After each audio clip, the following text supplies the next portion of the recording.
Ms. Ali will be introducing the John Gilbert Award and this year's award winner. Mrs. Ali.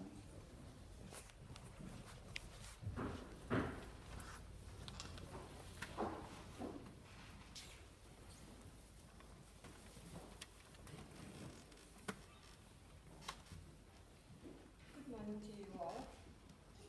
Welcome and thank you for your presence here for the presentation of John Gilbert Award.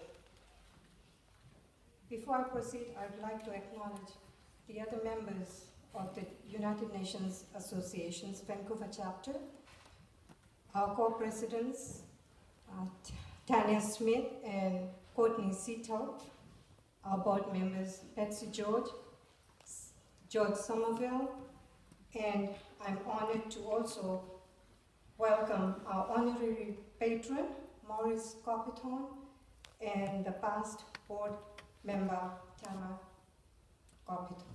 Thank you for your presence. My name is Tazul Ali, and I represent the United Nations Association of Canada, Vancouver chapter.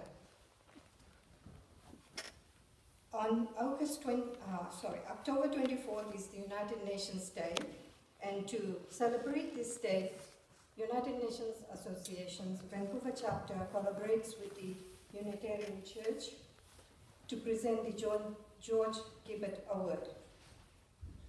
This award is given to a young student or a group of students in recognition of their dedication and commitment in working for humanity and a better world. The recipient for 2015 John Gilbert Award is Anjali. Anjali graduated from York House in Vancouver in 2015 and is pursuing her post-secondary education in USA. She has been an honor roll student with distinction and has done excellent volunteer work to get this award. She serves on the YWCA Advisory Committee and founded I'm a Girl, a girls' empowerment and social action group, and also raised substantial amount of funds towards this group. She served her school and her community with creativity and compassion. Anjali is the founder and CEO of Girl Co., a not-for-profit organization which organizes women's rights summits and workshops across BC. She also founded Bombay Pads in India and worked with the Mumbai slum children. She has been a true voice for girls and women's rights.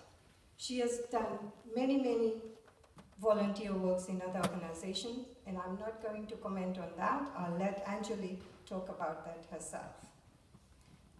Anjali has demonstrated resilience and sheer determination in standing up for her beliefs and is truly being an agent of change. Congratulations, Anjali. Please come and accept your award.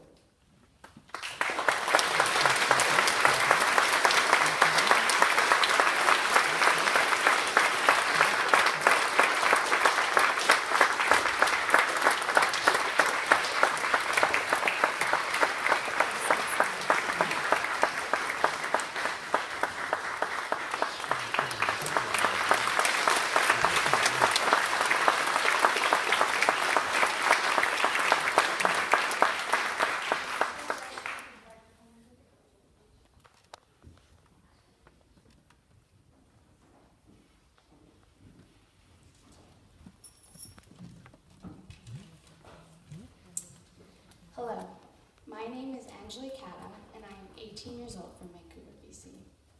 I just want to start off by thanking all of you for being here and taking time out of your weekend to come and join me. I also want to thank UNA Vancouver and the Unitarian Church for this lovely event and for presenting me with this award.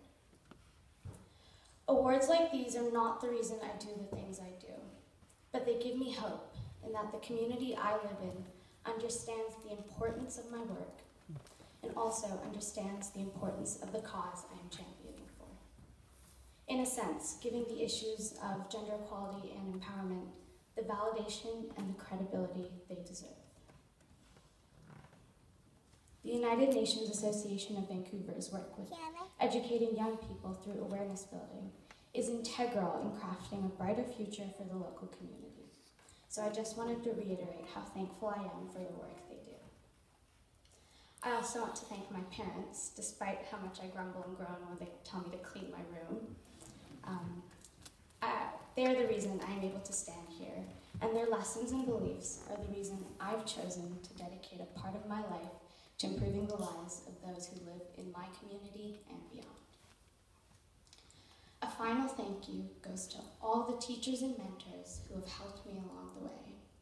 I couldn't have done any of the fundraising events or equality summits without you. One time, I remember a venue canceled a week before an event, and I was totally freaking out and absolutely terrified. But a teacher came through and worked tirelessly to help me find a venue, and the event was a success. This one example is representative of how lucky I am to know the people I know. But despite the ways in which I am so lucky and so privileged, I am still disadvantaged. I am a girl. And it breaks my heart that gender, even in 2015, defines many of my opportunities. And as a young girl trying to navigate this world, I can't help but think how far the movement for equality has come and how far there is still to go. A lot of people deny that there is work left to do. They look back and take stock of the progress so far and ask, do we still need feminism? I realized the best way to answer this question is to imagine what our lives would be like if the women's movement had never happened and the position of woman had remained as it were in the year of our birth. If you look back 30 or 20 or even 10 years ago, the change that happened over this period is perceptible and significant, therefore proving that feminism was and still is needed. I believe that girls are born with an inherent sense they are equal, but every single thing around them tells them they are less than. Don't get your dress dirty. You can't do that. You're a girl. If you're a girl, please jump off the smaller ski hill. You can't debate. Girls are too emotional. These are all the phrases that I've heard in my privileged life, and I can't imagine what girls hear across the globe. Every girl is smart and kind and clever and strong and unique and has an equal right to happiness, safety, and freedom. If we give a girl a chance, give her the tools to believe in herself, and show her that she is truly just as capable, imagine how different the world would be. How many mothers would be able to teach their children to value an education? How many girls would be able to stand up in class and not care about the way they look? How many girls won't have to have their beauty equated to their intelligence? How many girls would be able to lift not only themselves, but their families out of poverty? I'm saying this because each and every one of us owes it to the girls of tomorrow to take an active role in creating a future with more equality and less disparity. Every one of us should be conscious of what we say and do. The little things, like using the word girl as an insult or underestimating talent simply because of gender. We should foster discussion around equality and empower at a young age. A lot of my work has dealt with discussion and volunteering with young girls, and I can attest to the difference that instilling confidence makes. I've seen girls stand taller, talk louder, and be unafraid to let their voice be heard. Gender should not define opportunity, and it's our obligation to make this statement a reality. How much more peaceful, how much more free, how much more just the world would be with a little more equality. So the next time you see a girl, don't tell her how pretty she is. Tell her how smart, kind, clever, interesting, or the millions of other adjectives she is. Thank you.